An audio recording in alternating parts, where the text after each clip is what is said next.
Alright, so what modules are in this high-speed 3 can? And by the way, when this event happened, I actually heard a little static coming in through the speakers, and then it went away. Very neat.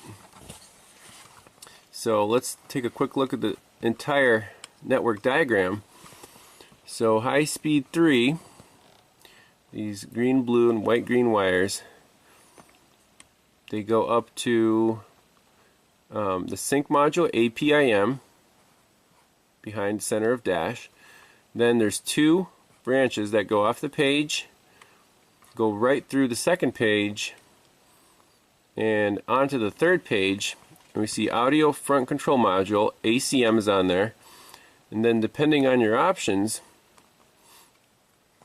either the rear audio control module, RACM, instrument panel clusters on there, telematic control unit, right D pillar, and audio digital signal processing DSP module, left rear corner of vehicle. So let's look at the picture from the THINKTOOL with the topology map and just write down which modules this vehicle has or which options, and then we'll start pulling fuses. So this process is not hard per se, but you need to be very detail oriented, and you need to have a 4-channel scope. There's really no good way to do it without a 4-channel scope. 2 channels, maybe. Don't try the U-scope on this one though. Alright, here we go. So this is exactly why I took the picture of the network before unplugging the scanner. So on high-speed 3 we have ACM, DSP. We do not have RACM, but it's an option, which is not equipped on this vehicle. DACMC, again, I don't know what that is, but it's not equipped. Instrument panel cluster, and TCU1, which is the telematics control unit. So we have 4 of these 6. Now, on page 3 of the network, we have audio control module. We do have that on this vehicle. Rear audio control module, RACM, so that's with rear seat controls. We do not have this, so we don't have to worry about that. Instrument panel cluster, yep, that's equipped. Telematics control unit, we have that one. Audio digital signal processing DSP module, left rear corner of vehicle. It is green, so we do have that one. So TCU, IPC, DSP, and ACM. Those are the 4 that we're worried about. What is DACMC?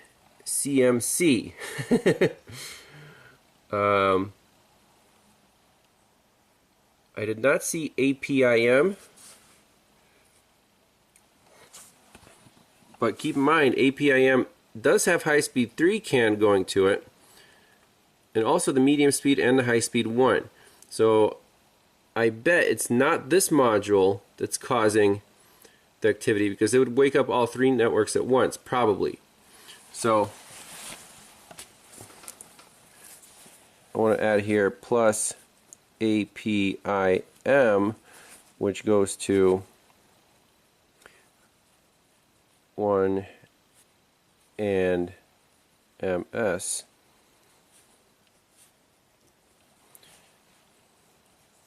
So 1, 2, 3, 4, 5 on the network. I don't know what DACMC is. I don't even see it on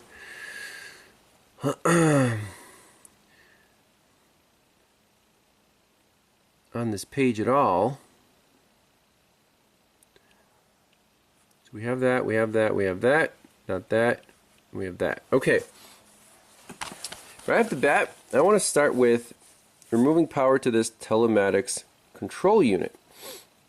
Anything that's telematics has some satellite stuff in it. It's kind of like the OnStar or the Acura hands-free link communication. Those modules, for some reason, like to go haywire. So that's a good starting point.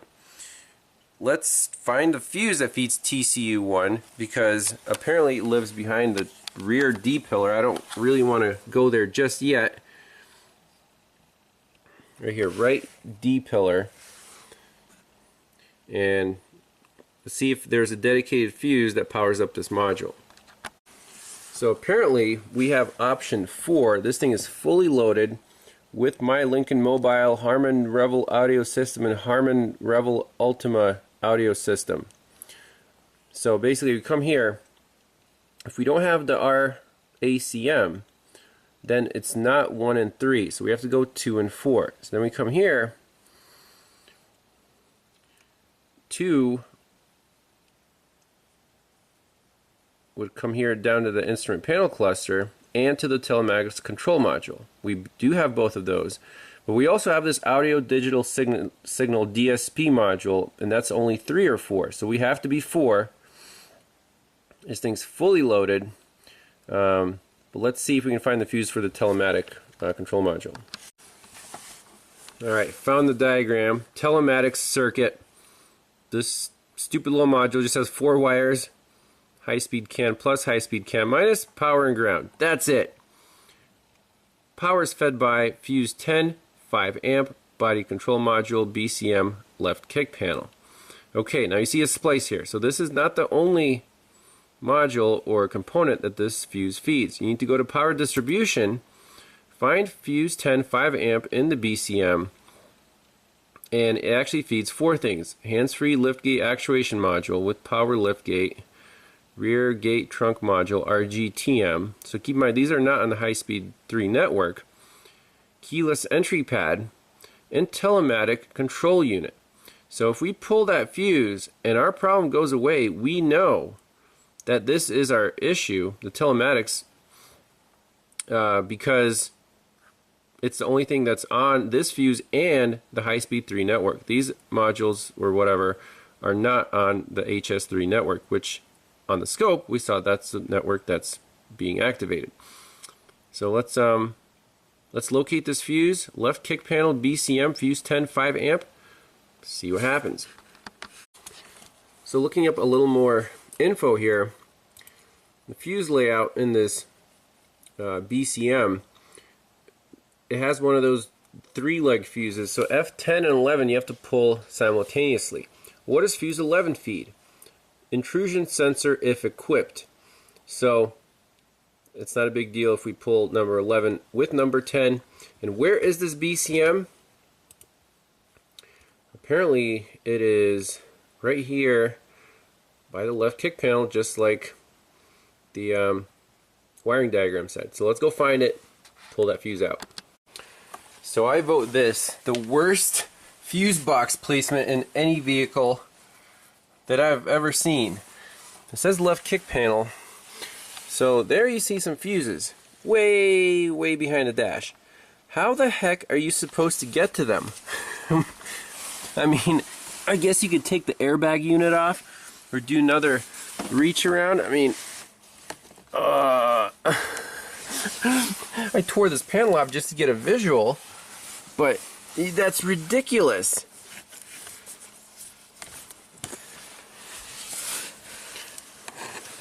So you see the triple fuses there, those guys right there, and the numbers are 7, 9, 11. So that 5 amp triple fuse, we got to pull that one out.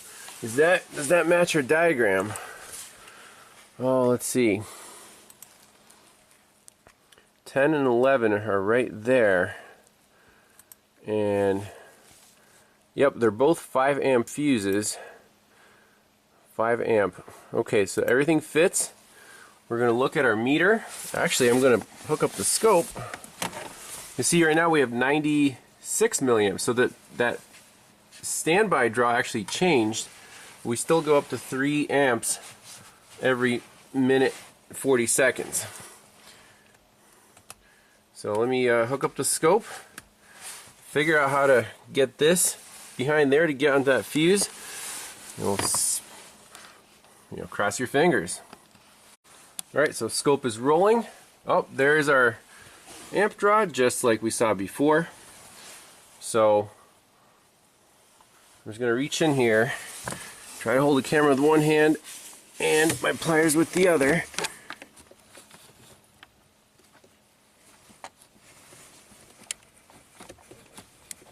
Oh, gotcha. 48 milliamps.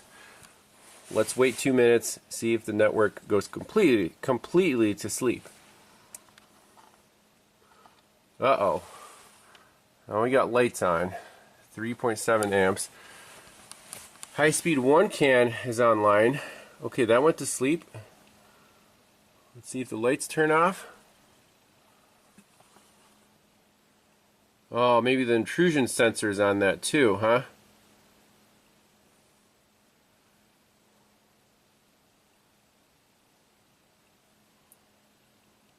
Talking. Back to sleep. Down to 1 amp.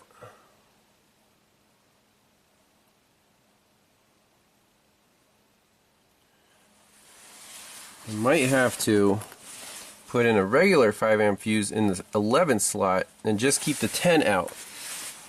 But we saw, I think we're going to be in good shape. Let's just let it simmer for a little bit and see what happens. So it's been more than 2 minutes, absolutely no activity. Our lights are still on and we're at 1 amp exactly. So I think we got it. It has to be that telematics control unit. So what I'm going to do is put in a regular 5 amp fuse in the number 11 slot, and we'll keep this triple fuse out and see if we can make this car go to sleep to, like, so the parasitic draw is 10 milliamps and the lights are off and everything's happy. So I installed the smallest fuse that I had. It's 15 amp in slot number 11, and nothing's really changing. Lights are still on, so it might have disturbed the system, and that just shows you the approach to parasitic draws on new computerized cars is completely different than old school. You touch one fuse, something changes, right? But we see that the network is staying asleep. There's no more activity on high speed 3. I know that telematics control unit is now disabled, and that's causing our parasitic draw. So the right way to fix this is basically go in the trunk, the D pillar, disconnect that stupid unit, and then the car will be fixed. So we got to open the tailgate, we got to tear apart the trim, and that'll be the last step. So let's do that and reinstall this fuse. So we're going in the trunk like Scotty Kilmer. So we're looking for this box with 4 wires. So I tore back this trim piece, and I think I see it right here. This stupid thing. Just one connector, 4 wires, 2 network wires, and a power and a ground. So let's see if I can disconnect it. Oh, sweet. There it is. Yep. 16 pin connector with only 4 wires. That matches our diagram perfectly. Now,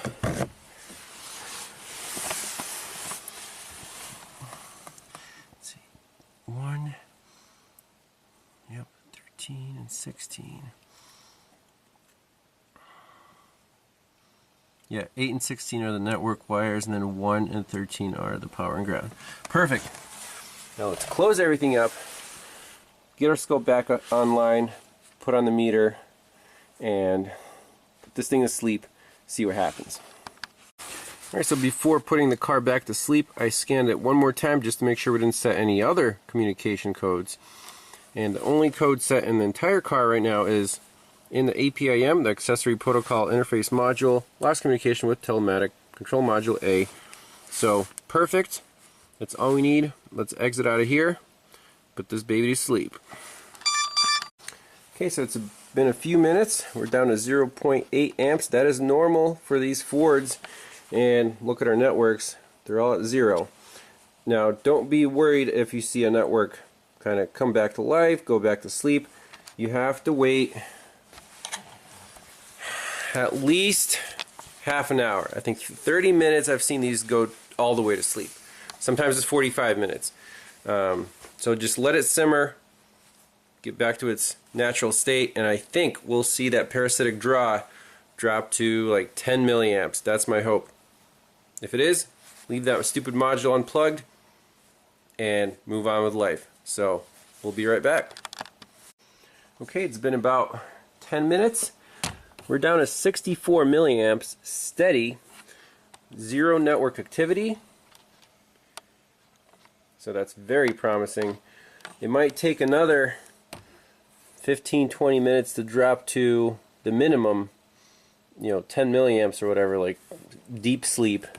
But we're on the right track here. I think this car is fixed. Alright, it's been about half an hour. The proof is in the meter, 16 milliamps. Beautiful. That's perfect. No, obviously no network activity. So this car's fixed. Takeaways: if you develop a method, it works really, really well. With the scope on these network cars with 30 plus modules, you need a scope to see which networks are active, and then break it down to which modules are on that network.